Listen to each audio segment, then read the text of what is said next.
Rangkaian berikutnya adalah pesan dan nasihat oleh Direktur Pondok Pesantren Ulul Albab Muhammadiyah Boarding School Limpung. Kepada Ustadz Muhammad Ridho SPD, kami persilakan. Bismillahirrahmanirrahim. Assalamualaikum warahmatullahi wabarakatuh.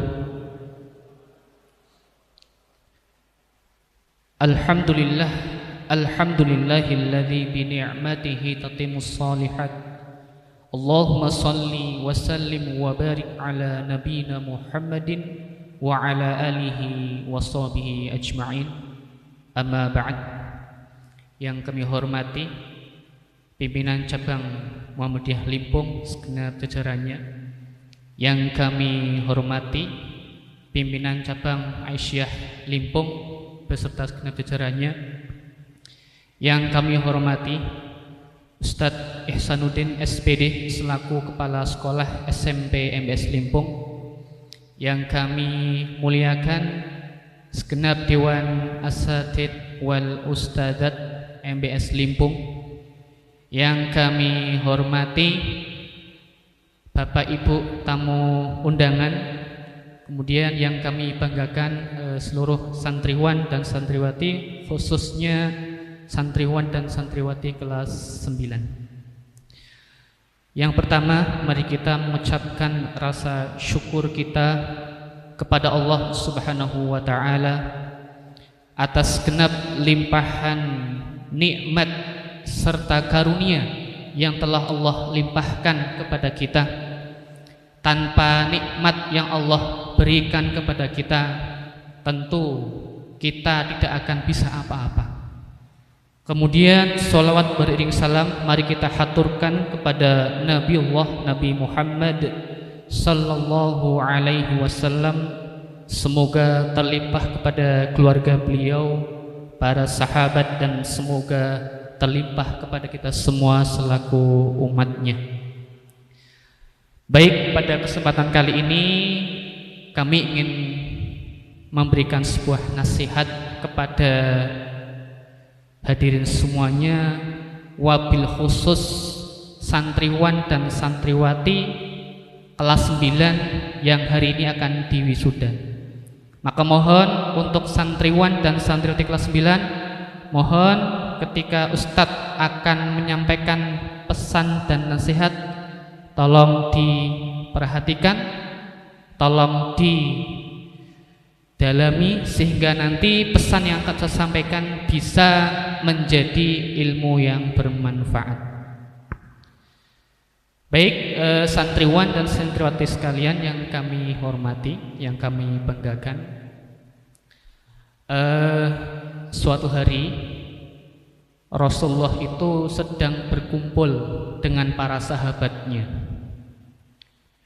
Dalam perkumpulan itu ada beberapa sahabat besar, yang diantaranya adalah sahabat Abu Bakar As-Siddiq, dan juga ada sahabat Umar bin Khattab radhiyallahu anhu. Kemudian ketika itu Rasulullah menyampaikan, beliau menyampaikan sebuah hadis, inna min syajari syajaratan la yasqutu waraquha wa innaha mathalul muslim. Wahai para sahabat, ada sebuah pohon yang mana pohon ini itu dia tidak atau jarang menggugurkan daunnya,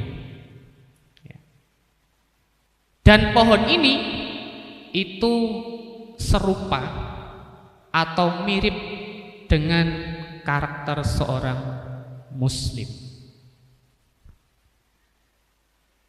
Fahadditsuni ma hiya. Wahai para sahabat, silakan coba tebak apa pohon itu. Ya, para sahabat bingung Bapak Ibu, padahal ada sahabat besar. Kemudian ada sahabat kecil juga di situ, yaitu Abdullah bin Umar. Ya. Abdullah bin Umar itu anaknya Umar. Sahabat Abdullah bin Umar ini ibaratnya mau jawab Bapak Ibu. Mau jawab tapi karena masih kecil, ya, karena ada para sahabat besar, malu, segan. Ya.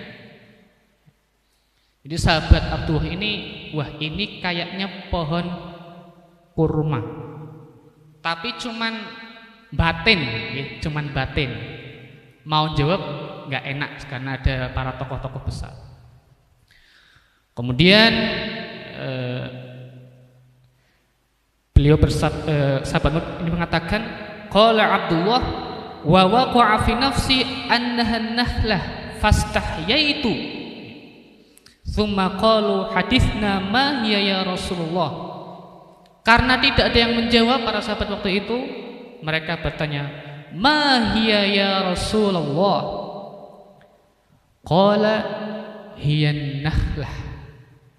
Pohon itu adalah pohon kurma. Yang kata Rasulullah, filosofi pohon kurma itu karakternya mirip dengan orang-orang beriman. Ini kami wasiatkan kepada para Bapak Ibu semua dan khususnya kepada santriwan dan santriwati yang kami cintai, yaitu kelas 9 yang sebentar lagi akan diwisuda. Kenapa pohon kurma? Ya. Ada penjelasan dari para ulama. Ya. Yang pertama, pohon kurma itu lambang keistiqomahan. Pohon kurma itu kan akarnya kuat, ya, batangnya kuat, tumbuh di tanah yang tandus. Meskipun di Indonesia saat ini ada beberapa yang nanam. Ya. Sehingga dari kokohnya pohon kurma itu dijelaskan oleh para ulama bahwa pohon kurma adalah lambang keistiqomahan. Maka para santriwan dan santriwati kelas 9 tolong dijaga sifat istiqomahnya. Fahimtum kelas 9? Kurang keras. Fahimtum? Apa? Istiqomah. Maka tolong, tadi sudah disampaikan oleh Pak Yai Teguh sama Ustaz Ihsan, bahwa seluruh pendidikan yang ada di Pondok MTS ini, tolong setelah ini dilanjutkan. Tidak hanya cukup lulus terus kalian tinggalkan, tapi tolong dilanjutkan. Lebih syukur lagi ditingkatkan. Ya. Maka tolong nanti ketika di rumah, sebelum nanti kalian barangkali yang akan mondok, alhamdulillah. Kalaupun yang enggak mondok, alhamdulillah juga. Tapi yang enggak mondok punya tugas yang lebih berat untuk menjaga keistiqomahannya. Maka tolong sholatnya dijaga. Para ustadz sering menyampaikan bahwa sholat itu tiang agama. Kelak nanti di akhirat, sholat itu akan menjadi amal yang akan pertama kali dihisab. Bahkan pembeda antara orang kafir dan muslim adalah sholat. Maka kami tidak ingin mendengar setelah lulus ada wali yang WA, Ustadz ini anak saya kok setelah subuhnya sering bolong.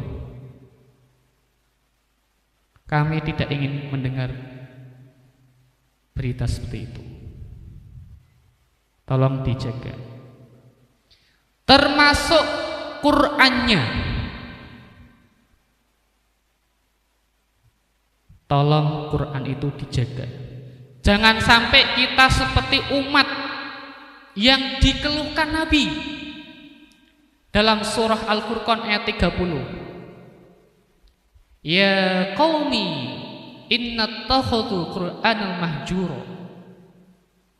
Rasul sampai mengeluh karena ada sebagian umat Muhammad yang menjadikan Al-Quran itu sesuatu yang ditinggalkan. Maka jangan sampai nanti Qurannya menggeletak di rumah, bahkan nyuwun sewu sampai kertasnya berceceran. Tolong dijaga Qurannya. Pun demikian hafalannya. Siap anak-anakku? Siap anak-anakku? Insyaallah. Selanjutnya termasuk keistiqomahan dalam adab. Ini yang hari ini menjadi sesuatu yang mahal. Kaidah ulama mengatakan al-adab qabla al-ilmi, bahwa adab itu sebelum ilmu. Kalian selama 3 tahun sudah dididik dengan pendidikan adab yang baik, maka tolong ketika nanti selesai dari MBS, sifat adab itu tolong diamalkan dalam kehidupan kalian, wabil khusus kepada orang tua kalian. Maka sekali lagi, istiqomah adalah lambang, katakanlah, bagi orang beriman, yang mana pohon kurma itu identik dengan keistiqomahan. Istiqomah menjadi sesuatu yang berat, karena Nabi kita Muhammad sallallahu alaihi wasallam pun ketika mendapat wahyu tentang istiqomah, beliau sampai beruban, fastaqim kama umirta, wahai Muhammad, beristiqomahlah terhadap apa yang sudah diperintahkan kepadamu. Maka istiqomah itu sesuatu yang berat, maka tolong dijaga agar ilmu yang sudah disampaikan di MBS ini bisa bermanfaat. Yang kedua, anak-anak sekalian kelas 9 putra dan putri, kenapa pohon kurma?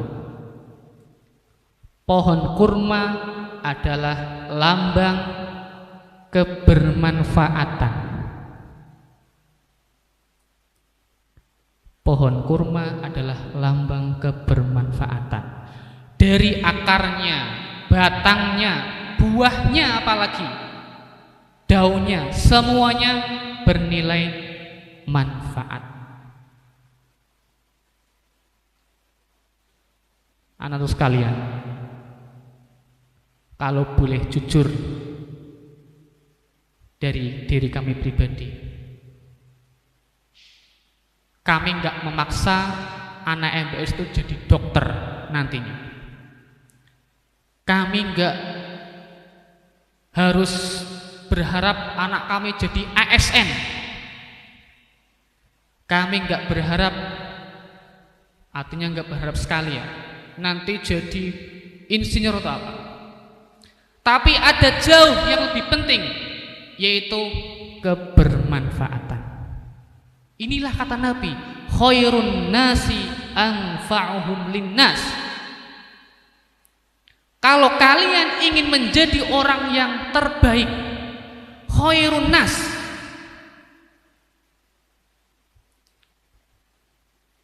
itu siapa? Orang-orang yang bisa bermanfaat dengan ilmunya. Maka apapun nanti kalian, nanti kelak besar jadi apa, silahkan. Itu hak kalian masing-masing. Setiap orang punya kelebihan, punya potensi. Tapi tolonglah, jadilah orang yang bermanfaat, khususnya untuk agama ini. Karena dengan itulah kalian akan menjadi orang yang terbaik. Fahimtum? Santriwan santriwati? Fahimtum? Yang kedua apa? Bermanfaat. Silahkan nanti kalian, katakanlah setelah ini SMA, terus nanti kelak jadi apa? Silahkan menjadi orang yang bermanfaat di bidangnya masing-masing. Selanjutnya, anak-anak sekalian, bahwa pohon kurma itu tumbuh tidak di sembarang tanah.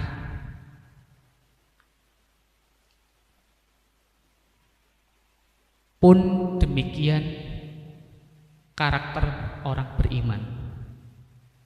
Harusnya orang-orang beriman itu harus bisa memilah dan memilih tempat atau lingkungan yang menjadikan kebaikan untuk agamanya. Maka nanti tolong buat anak-anakku yang nanti tidak mondok, tolong jangan sampai salah memilih teman. Kata Rasul, almar'u ala dini khalili. Orang itu akan bergantung kepada teman karibnya. Mohon maaf, kalau kalian berteman dengan orang-orang yang sukanya main game online, ujung-ujungnya nanti mabar, main bareng. Santriwati misalnya kok kalian salah milih, nanti dengan sekarang banyak, apalagi di Limpung kadang saya sering lihat perempuan-perempuan anak SMP yang mohon maaf cabe-cabean, motor bontong telu. Kok milih teman yang seperti itu? Itu dikhawatirkan akan menjerumuskan. Kan tadi kata Rasul, seorang itu tergantung bagaimana agama temannya. Nah, tolong pilih teman-teman yang menjadikan kalian bertakwa kepada Allah. Jangan sampai milih teman yang menghancurkan. Apalagi seusia kalian yang secara mental, secara psikologis masih mudah terpengaruh terhadap pergaulan. Maka tadi Pak Kiai Teguh sudah menyampaikan, monggo Bapak Ibu wali kelas 9 yang anak-anaknya nggak mondok, kami berharap punya peran besar untuk menjaga anak-anak di rumah. Belum yang sabda lain, kata Rasul, seorang itu katakanlah kita atau Rasul itu disuruh mencari teman. Jadi ada, ini tanda kutip bukan menyepelekan pekerjaan ya. Tapi Rasulullah bahasanya itu menganalogikan. Jadi ada penjual minyak wangi, ada orang yang pandai besi. Nah, kata Rasul, tatkala seorang itu dia deket dengan penjual minyak wangi, paling tidak kalau nggak bisa beli parfume, ya sitik-sitik kecipratan wangi nih. Tapi nyon sewu ini bukan berarti merendahkan tukang besi nih. Ini hanya analogi aja. Tapi tatkala kita katakanlah dekat dengan pandai besi, ya. Pandai besi kan tugasnya ngelas, Pak nggih, dan sebagainya. Merek-merek kan kecipratan. Makanya tukang las kan pakai kacamata nggih, biar nggak kecipratan. Kecipratan napa niku? Percikannya. Khawatirnya apa? Terbakar. Maka analoginya pilih teman-teman yang baik. Itu yang kedua ya. Yang ketiga, jadi kurma nggak bisa hidup di sembarang tempat, maka tolong kalian harus bisa memilih tempat yang bisa menghasilkan nilai ketakwaan kalian. Yang mondok harapannya semakin dikembangkan ilmunya, syukur-syukur nanti ketika sudah S1 kembali ke MBS Limpung. Ada yang siap? Siap? Ezar siap ya? Masya Allah. Kami sangat berharap ada di antara anak-anak sekalian nanti yang bisa kuliah di Timur Tengah. Allahumma amin. Paling enggak harus lebih baik daripada guru-gurunya.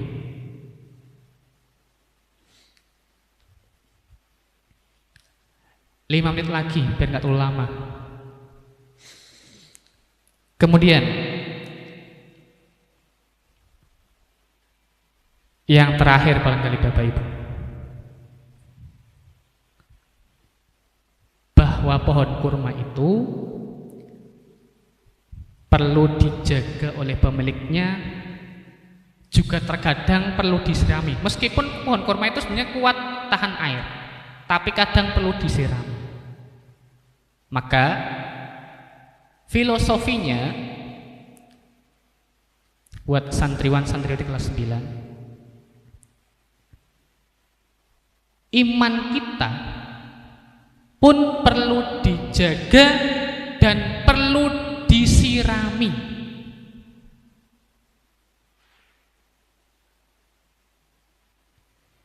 Dengan apa jaganya? Dengan takwa. Takwa itu lawannya kan maksiat. Ini sesuatu hal yang saling bertolak belakang. Kalau kalian ingin atau menginginkan kehidupan yang baik, kehidupan yang penuh barokah, maka jagalah sifat takwa itu.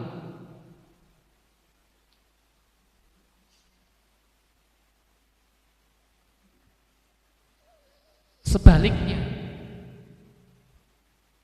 jangan sampai kita mendekati dosa ataupun maksiat yang secara sunnatullah dosa itu akan menjadi noda-noda hitam yang akan menjadikan hidup kita itu tidak barokah.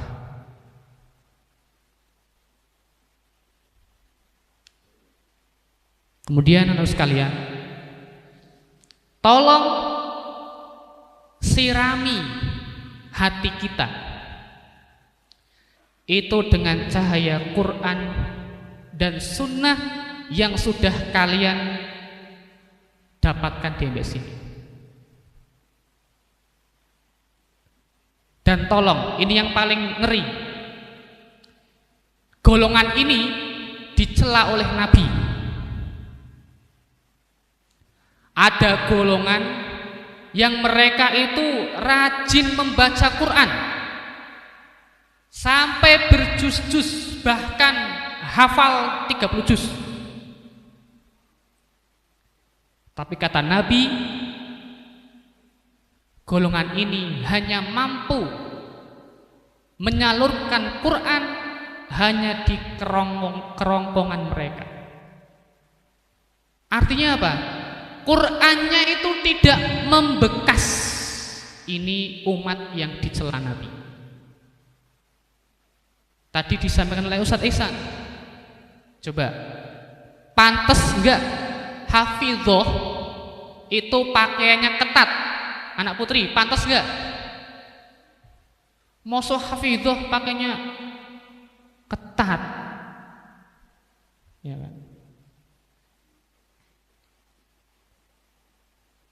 Apalagi yang putra misalnya, pantas gak hafid Quran main pakai katok pendek? Pantas gak anak putra? Ya. Maka tolong, Quran itu jangan sampai cuma di kerongkongan, itu dicela Nabi. Harus sampai ke hati, harus sampai bisa diamalkan. Ya.